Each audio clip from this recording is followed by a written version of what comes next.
Hello, I'm John O'Brien, President and CEO of Leominster Credit Union. With me today is our chairman, Anthony Gasparo, two of our founders, Joe Tater and Henry Perla, our original manager and president, Seth Vermani, and we're also joined by Anna Mazzaferro, who is the wife of one of our founders, Aldo Mazzaferro. Thank you all very much for coming today. We are here today to talk about the history of Leominster Credit Union. I'd like to thank Fitchburg State University's Center for Italian Culture and Mr. Hank Liscotti, a former board member of Leominster Credit Union, for putting this together. I'd also like to thank Leominster Access TV for filming this. This is a letter from Aldo Mazzaferro to John O'Brien of the Leominster Credit Union. He says, "Dear Mr. O'Brien, thank you for inviting me to your meeting of the founders of Leominster Credit Union, which I will be unable to attend. However, were I able to attend this meeting, I would say that the Leominster Credit Union was located originally at 89 Lancaster Street in Leominster at the headquarters of Leominster Nash Dealership for new and used cars, which was owned by 5 Italian-American businessmen.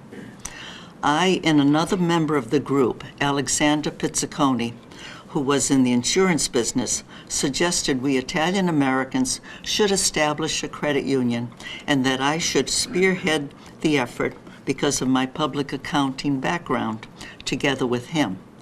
Our Nash dealership would serve as an excellent reason to form a credit union, better able to offer prospective buyers of automobiles attractive but low-cost interest rates, and it was a foregone conclusion that the credit union would be named the Italian-American Credit Union of Leominster.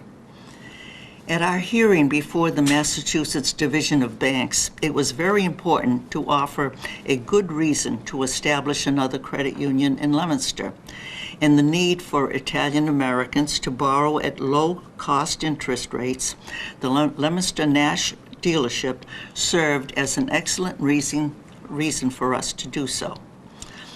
I and Dr. Anthony Bisceglia pleaded the case for establishing the credit union business. I further deliberated in establishing the credit union. It was thought that changing the name to Leominster Credit Union would appeal to a broader range in the marketplace and less limited. When the Nash dealership was sold, LCU, Leominster Credit Union, moved to rear of 40 Pleasant Street at the Tater Press headquarters, which was owned by Dan Tater, an incorporator of Leominster Credit Union. At this time, in the late 1950s, Leominster Credit Union was challenged by the lack of capital and the increased demand for loans, and the financial results were marginal. However, Joe Tater, another incorporator and treasurer, and Dan Tater were very instrumental in keeping the Leominster Credit Union financially stable and successful. Eventually, Leominster Credit Union outgrew rear 40 Pleasant Street and moved to 229 Lancaster Street, where it flourished under the able leadership of Joe Tater, Dan Tater, and Seth Vermani, who eventually became manager and president. In order to keep up with these accomplishments, Leominster Credit Union purchased and expanded to Adams Street in Leominster, where it remains today. Again, I regret not being able to attend your meeting. However, if your group needs additional information, I may be reached. Tony? Thank you, John. Let me just start the program here, everyone. Leominster Credit Union currently has 7 branches, 2 high school branches. We have over $600 million in assets, over 50,000 members, 141 employees, and it started with the story that we heard from Anna in 1954. And I've just got to ask more about how this all began to you founders, because it seems like we've come from a very distant place from where it all started 60 years ago, not only in stature and in size, but in number of people affected. Imagine over 50,000 members now in 60 years. So we need to talk about this and get some of the details of this story. So I'd like to throw out a question, and any of you can answer it. Let's talk more about initially when this started at a Leominster Nash dealership. Well, the Nash is gone, but Leominster Credit Union is still here. How come? What was different? Let's talk about that. Where was the Nash dealership? Anyone can answer. It was at the corner of Lancaster Street and Graham Street, or not Graham, Eden Glen. Eden Glen, There which was is a now, garage there. It's a garage there now, Right. and that was once a That Nash was Nash dealership. dealership, right. And that was where this all started. Exactly, Originally. yeah. Mhm. And there was a need for Italian Americans to have banking services. Low cost and available. What And were they took- Italian Americans saying at that time, any of you folks? Were they saying they couldn't get loans, or? No, many of them felt that they weren't part of the financial function, if you will, at that point. And they're certainly, I was interested in how they could be able to get loans at pretty good rates and so forth and so on. So with the gentleman that we just spoke about, working at this, they finally developed this and got the charter going. They can tell you more about that than I, and eventually got to where we are today. I found it very hard to try and borrow money. You know, first of all, I didn't have any money or anything. And when I went to a lot of these banks and everything else, I just didn't have the assets and stuff like that. And when the credit unit came to me there in '53, I thought it was a fantastic idea. Start a credit unit, be able to pool your money and go out and borrow money. And even if I didn't have the assets, I could always call for personal recognition or something like that to get my money. So I thought it was a great idea that the credit union started in 1953. And it really helped me out through the years in business. And I was in until 2004. I got out of the electrical business. But I found without the help of the Leominster Credit Union, I don't think I'd ever made it because I just didn't have the money or the facilities to do it. And the assets, and you can't blame the banks. They just didn't have enough monies there to borrow it. So I thought it was fantastic to join them. And I knew Seth here, and I knew Ann and Aldo very, very good, and Dr. Cataldo and Mr. Tater here. And I just felt very comfortable borrowing the money. And were there other people like you who felt the same? Oh, yes, oh, yes, oh, yes. Yes, definitely. And I might just say one thing, that you asked that question, so I want to answer. There are many of Italians that thought we were wacky. As simple as that, okay? What do you know about banking, et cetera, et cetera? Well, you weren't bankers. Now they know exactly that, but and they figured we had nothing. What are you going to do with this, and so forth and so on. How are you going to protect it, and whatever, and so forth. Of course, as things went along, things changed here and there, and we're able to develop it into what we have today. Wow. I would think that it would be difficult to establish a foothold, even though it was a great idea, Henry, but to get a foothold in a pool of members to Yes. join, to sort of talk them into it, Yes. and to get them and then part with their money, that had to be tricky. Was very comfortable Because being people with worked hard them. for their money. They had Yes. to establish that their money was secure. They, And safe. and safe, yeah. They, about 23 founders, and I think only 3 are left now. Yeah. And they started it, made a few deposits, and then once they found that things were really secure, that their money was safe, then it started to spread. And I think the membership grew rapidly. after that. Start with just a few, and then it went up to the hundreds, then the thousands, and look where it is today. To where we are today. Yeah. I know that as a first-generation Italian immigrant, They had a difficult our time. parents Yes, shopped and traded with people like them that spoke the language, exactly. Right. and there was comfort there Of course. and trust. And maybe you could elaborate on that. I'm sure a lot of Italians came here because some of you probably spoke Italian to them, or were from the same part of Italy as they were. I know that's a very important part of Italian culture. Maybe you could share a little bit about that. Yeah. Any of you? Well, they all grouped in a certain area of Leominster. Lancaster Street was all Italian. Lincoln Terrace was all Italian. Now it's completely changed, of course, but at that time, how many clubs were there along? Well, Because if you came from a certain part of Italy, you belonged to that region, and That's correct. you joined that club. That's correct. We would go, at that time, and if we could go back in time, back in the 50s and 60s in Leominster, there were the Forger Hall, Yes. the Corfinio Club, the Saladini Hall, the Colombo Hall. There was a hall all over town, probably 7, 8, 9, I don't know exactly, with people from each region in Italy. Exactly. And they would go there for a comfort level to get together with their friends when they weren't working.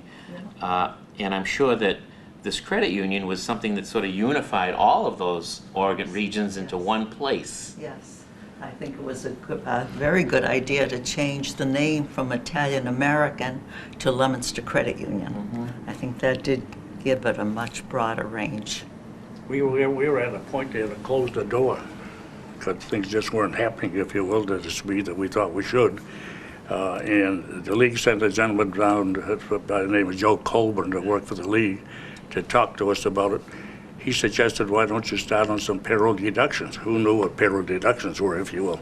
But fortunately, with guys like Henry with his company and Mr. Renzi with Renzi Plastics, who also was on our board at that time, we started that on a small scale. And most of them didn't know what the heck we were talking about payroll deductions, so we explained it to them, that, look, if you need $1, you come down, we'll give it to you. And then we'll have them take it out of your pay every week. You won't even know it's gone after a while. And that's how we got started. And like I say, this guy here was one of the founders of that type of situation. And it worked out very well. And from there, we got to growing. We built up, I don't know how many we ended up with payroll deductions. Anybody know exactly how many we ended up? Many companies. But we I added- participated myself for Exactly, years, right. exactly. And that really helped to develop and get there, and people started to have some comfort in it. And then, of course, they kind of came out with mass share insurance, which gave us some coverage as far as insurance was concerned. And now people got a little bit more comfortable that the money was protected, if you will. And from there, we grew to the next stage, if you will. So as the deposits came in through the payroll deduction, I would imagine that loans went out, your office grew, you outgrew the Nash dealership, you went to 40 Pleasant Street, and then eventually 229 Lancaster Street. Now you had like a real office, Yeah.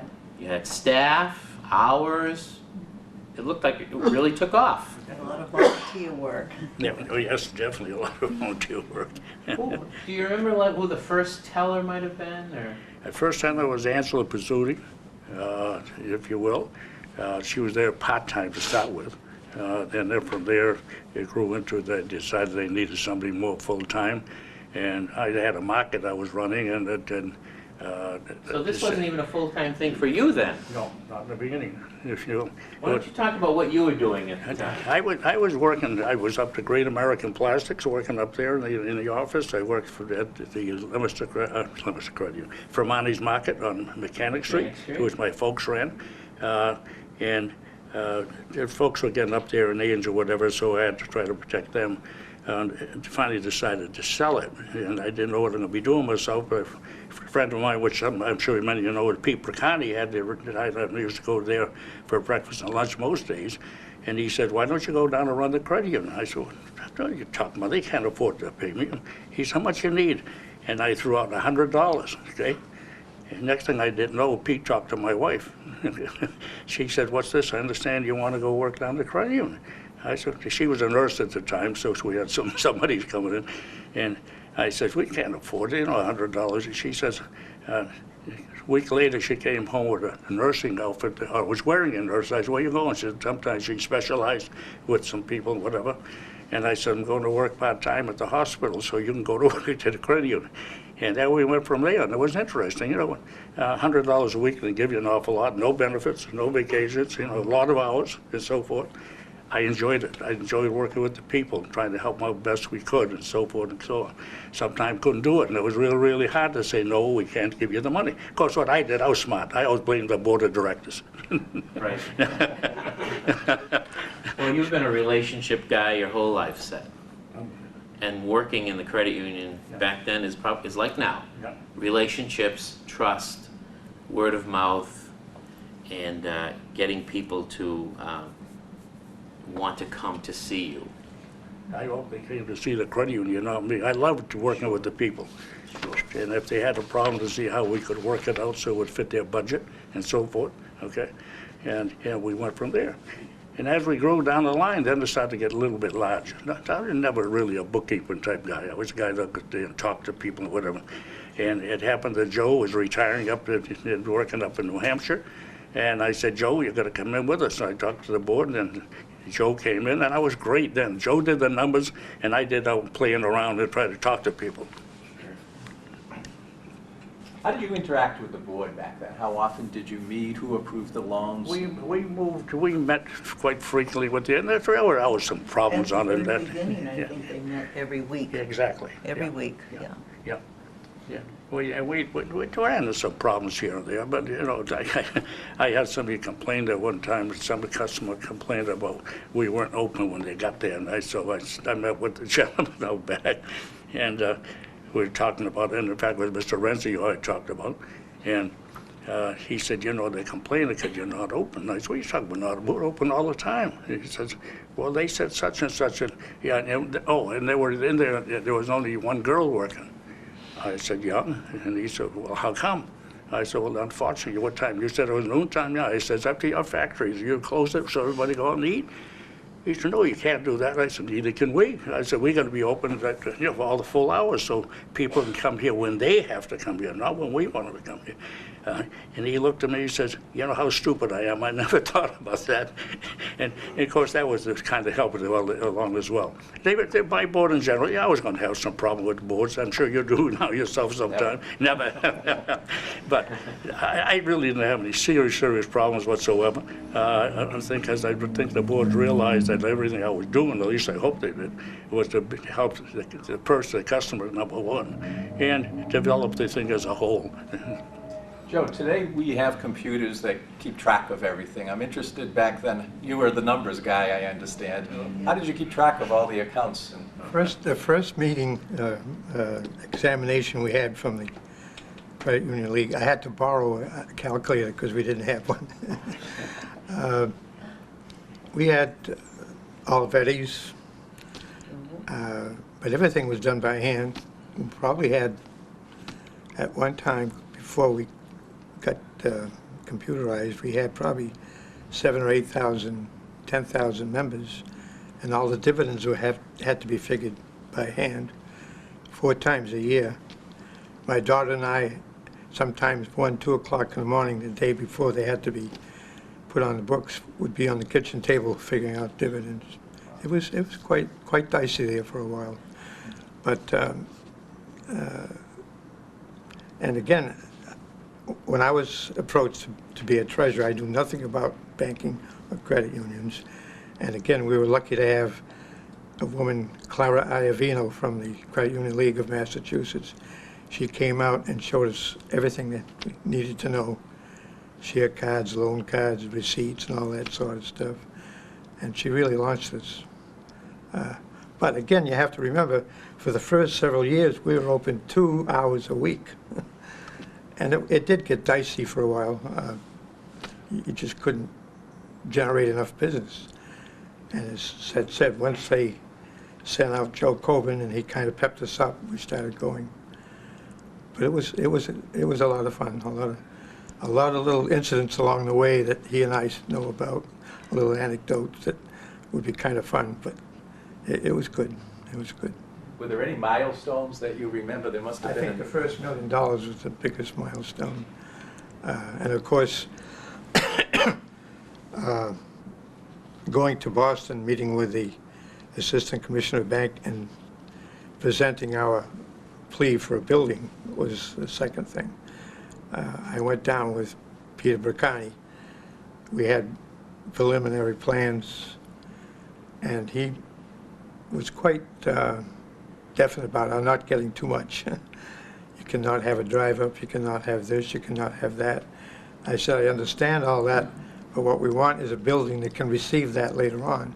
And he did give us $175,000, and that's when we opened our first building on Adams Street, June of 1972. And that was another interesting thing. The opening day was a Sunday. There was a concert, there was a Leominster High School graduation, there were baseball games, and everybody said nobody's going to come. The place was absolutely mobbed. My 5 children spent all day long blowing up balloons and meeting people, and I think we knew from that day on that we were on our way, because it was just an unbelievable number of people that showed up that day. That was 1972, Right. so And that was especially interesting because of only 18 years in. Yeah, right. So we had, like I said, an open house. We had people through the whole complement that we had at that time. A little bit windy that day. One of our marketing people had suggested we put one of these big dirigibles out. We put it up on top, and the thing was up there, really up there and blowing around. And somebody come in and said, your dirigible is up there. I said, yeah, I know that. He said, no, I mean the dirigible is up there. Wind blew it, wrapped around the post upstairs, and off it went. We had to call the airport to let them know it was up there, and so forth and so on. So we had a lot of fun at those regards. Oh my. The grand opening of the I spent 55 years in the construction industry, and I remember when we picked out this spot here to build, we had a lot of problems because of the brook that was there, because of the environment and stuff like that. And I know we had to go through heck and hot waters in order to get the building to be built here where it was. I did manage to wire the first building here that was became the Leominster Credit Union. I did it for Frank Pimarocki. Sumner Davison was my foreman on the job. I always remember the Leominster Credit Union because I could never understand why they took and put the heat units up between the roof and the lift-up ceiling. I couldn't understand, why they did that. It was so hard to service them and to wire them. You can't imagine, But I always remember this building because of that. I had run across it, something similar to that, when I was in the service. I was down in South America. I was supposed to pick up a squadron, PV squadron, go on the invasion of Italy. And somehow or the other I got sick in Trinidad, and I never made it to Italy. But I did make it down to Brazil. And they didn't have nothing for me to do down there because the squadron took off because of me. And I had to work on these PVY 4As. And I remember they used to have the generator. So help me God. They used to take and put the generator in and put the whole engine right around it. And in order to take it out and to fix it, there was a nut at the top to put the nut on and to run it through the bolt and then take a safety wire and wrap it around. I could not understand a lot of times what these engineers are thinking of. But I always thought of that when I thought of the Leominster Credit Union, about those heat units that were on the roof. Why did they do that? Because every time I had to service them, you had to take half the ceiling down. But I did do the main building here. I did not do the top. I did do all the engineering and I laid out all the blueprints, the receptacles and everything for bid, but I lost the job. You win some, you lose some. A non-union fella beat me. I was union at the time, so I didn't get that. But I did do the original building that was here of the Leominster Credit, and I do remember they did have a lot of problems, you know, because of the brook. Because, you know, during the flood of 1936 in Leominster, the water had reached the Garrett Furniture Company. So they did have a little bit of problems with it. So as far as the running of the Leominster Credit Union, I really never really got that involved in it, but in the construction of it and that, I was involved in it. Okay. How about another milestone, like the first branch?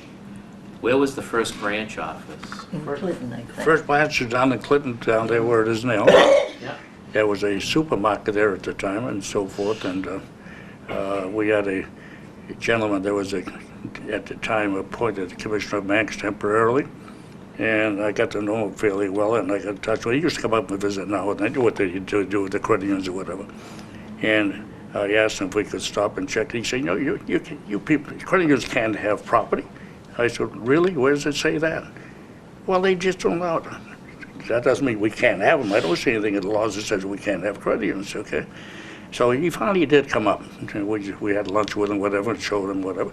He said, "What do you do with that?" I said, Joe and I had done some computations or whatever. We could put the credit union branch there. We also had two other income properties that we could have and so forth and so on. And kind of threw it out at him. And he said, "I don't know." He said, and then off he went. And I got a call about 2 weeks later, "Put your application in now." Put my application, put it in now.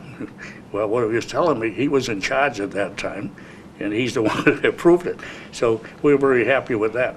So we did develop it, as we all know. We have the Leominster Credit Union down there. I don't think much has changed inside, maybe it's within the buildings themselves. But that's how we got going down there. And how did you pick Clinton? What was something about Clinton? Well, Did they have factories that you could maybe get the payroll deductions but with? not only that, Clinton has a lot of Italians on there. And of course, we've got some involvement that we have relatives, if you will, and so forth in Clinton. And looking it over and whatever, we thought it'd be a good idea. Now, prior to that, I said that was our first one down there, but actually we were over, do you remember where it was, Joe, where the first one was? It was across from, what, a supermarket down there? Yeah.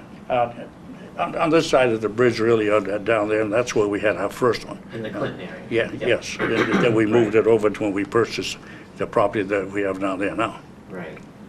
And I think it's the Apple Country Market Exactly. area. And Yep, exactly. that whole property, Yep. right. Mm-hmm. So that was the first branch. And after that, more branches and expansion, expand the building, more people. It all just flourished, mushroomed. Yep. Oh, yeah. You couldn't stop it. That's right. I hope it never stops. We do too. We've been here for 60 years, so 60 years from now, in order to be successful, what message would you give the employees of Leominster Credit Union today? If the employees you have now are like we had years ago, they all do that we would work with them, not just, hey, here, do this job and everybody. If it needed a director or Joe and I to work with them, we were there, and we did. You know, to keep down our overhead sometime when we bought petitions or whatever, the situation was the company you bought them for would put them together. No, we put them together, and things of that nature. If we had to work late at night, which we did when we were doing the cards at the time, you know, before computers and had to work late, we worked with them, and so forth. And we worked here many times late at night. What we also did is called Monty's Garden to bring dinner over, and they really appreciated that as well. So it wasn't one of these deals where you do this or that. No, you do it, we'll do it with you as well. And It was family. Yeah, exactly. You hit it, Joe. It was family. Exactly right. Monty's Garden is gone too. Yeah, Monty's Garden. A lot of places you're talking about that are no longer here. That's right. But Leominster Credit Union has survived, and that's a great message Yes. to the future employees about teamwork and pitching in, and we're all in this together. family, and those are some of the core values that Take keep, care of a good thing. yeah, those are the core values that keep a lot of organizations strong and moving. Any other words of wisdom for future employees? Well, I think it's seeing what's happening here, if you will. This is an opportunity for them to start at the ground floor, which I know we, and I'm sure you do now, over the summer months, you hire the kids from schools and whatever to work as tellers and whatever. But eventually can develop into other things that they can move into or whatever they might be interested in. And I see it happening. I'll come down and somebody's not with, oh, they've gone over across the way or they've gone upstairs or whatever, these types of things. And if they're looking at it, they can see there's some security there, you know, which is not always possible in a lot of places. Are you happy with the way it turned out? Very happy with it, of course. Very successful. It's a small start, but expanded, and it's gone in the right direction. And I always felt that the Leominster Credit Union was the high point of my life, really. I mean, it's done a lot for me, and I'm proud of what has turned out to be. That's the high point. It was mine forever, if you will. We also had, again, we had the Grange Hall next door, and we were thinking about maybe doing some other things around. I had a realtor come in and said they wouldn't offer that they had, and I said, "You're crazy, that's way too much money, we couldn't do that." Well, you know what they're gonna do? They're gonna put a hot dog stand over here, you know, between you. I said, good, we'll have to go out for lunch, you'll be right there, you know, okay? Yeah.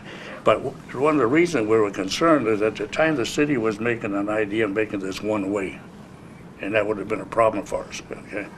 So it ended up, we had the gentleman that owned a big house that was over here, that which eventually you people took care of, that needed a few dollars. And I suggested to him if he sold us the driveway, if you will, going up, that was there before he built this, the addition, if you will, we could make a deal with him and loan him some more money. And that's what we did. So we ended up with that and ended up with the back, which eventually you people developed into the rest of the credit union, if you will, by buying that building and tearing it down. right. I think those first 23 men would be very proud of what they started and how it has grown. I agree with that. They're not here with us, but perhaps in spirit. It's a big responsibility to Yes. look at the men and their picture on the wall and the charter with the original names and so forth, and to realize that we have a big responsibility to continue with their idea. Of course, right. There was a need. It did work. It was needed. And we have a big job to maintain. They weren't wealthy people. They just put their savings in there, and look what developed. Right. That's encouraging for people today when they think, what, how are they going to retire and all? Well, you have to start when you're young and start small. Yep. Joe said it's the Expand. high point of his life, but I hope you all realize that not only the 141 employees that are employed today, all the employees that came before them, you gave them a good career, and they wouldn't have had that, as well as the members that we've been able to serve with our financial need. And there's one thing that jumps out to me is how loyal the members are today. We still have savings account number 1 as an Number active 1, account on the that's right. books, I have number 2. and Joe has number 2. I have a 99 marked down from 100.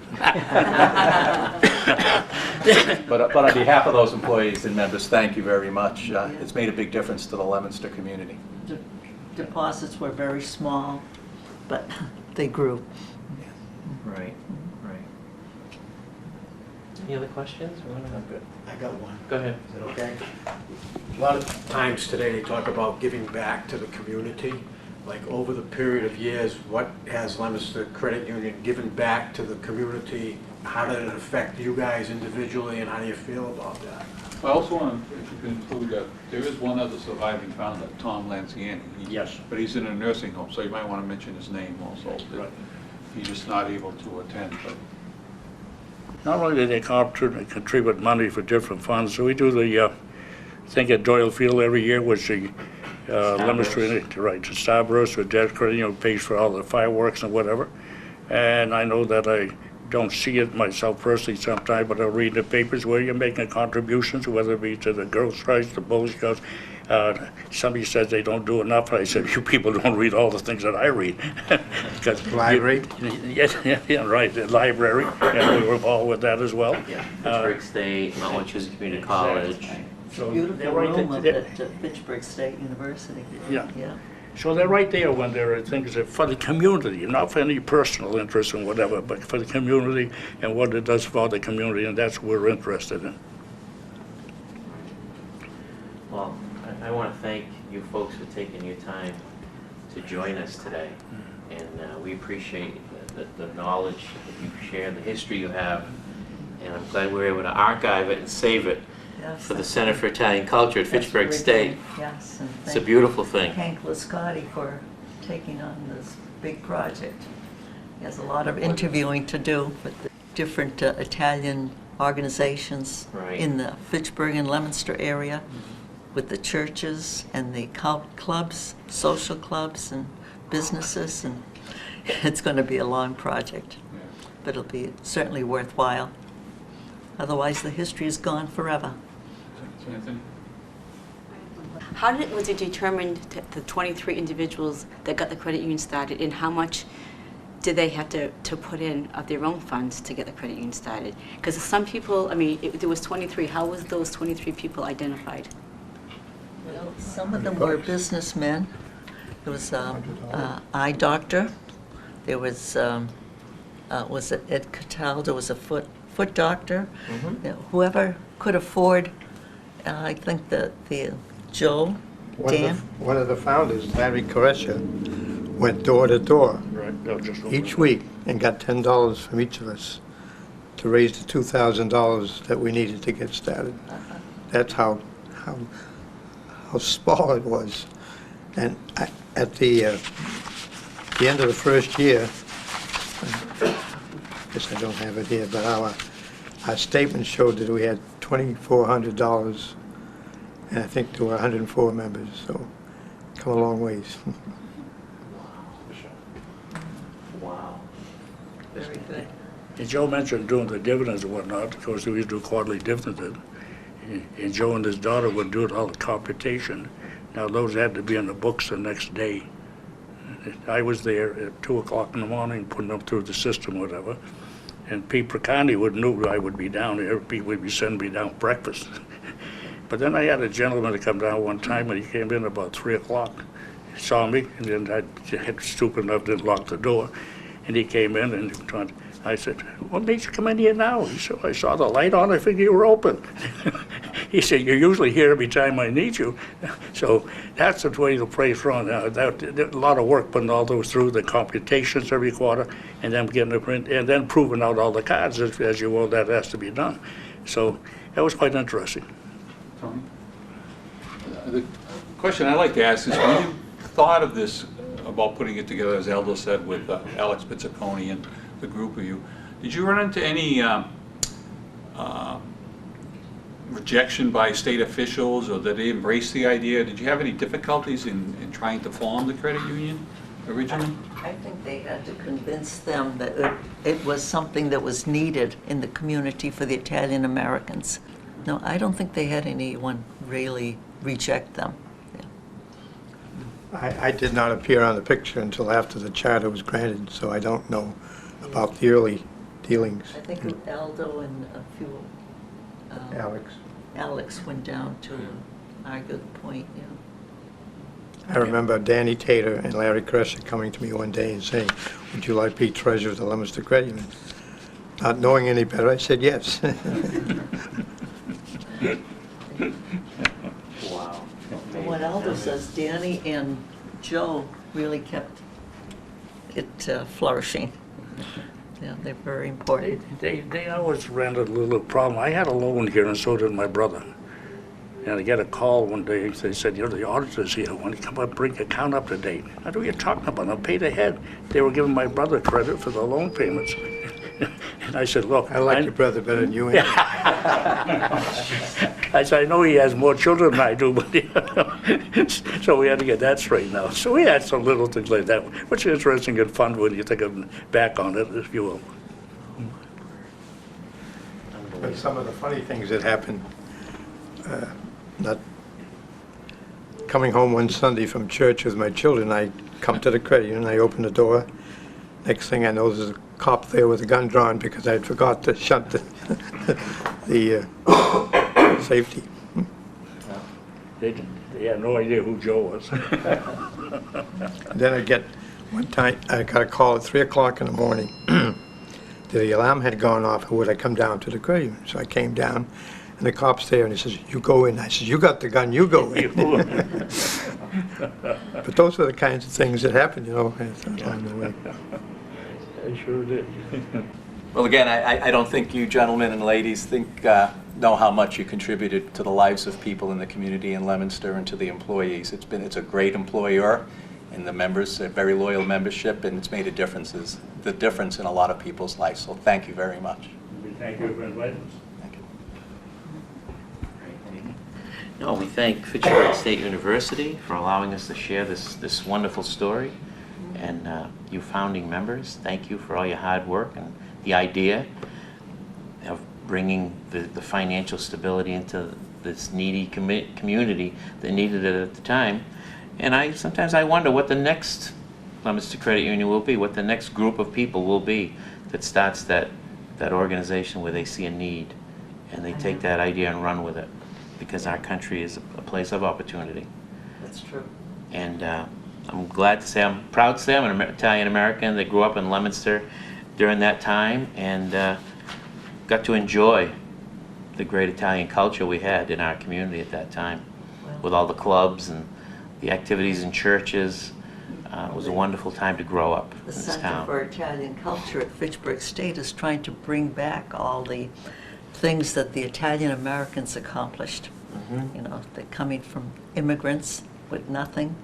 Yeah. And I guess civilization has a lot of things that originated with the Italians.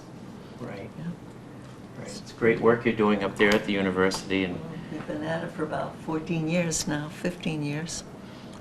All one woman's, Amelia Gallucci Chirio from Phoenix, started it. It was her idea, and it's taken off like Leominster Credit Union has too. Yeah. well, thank you for allowing us to be part of that future. Thanks. Okay, thank you.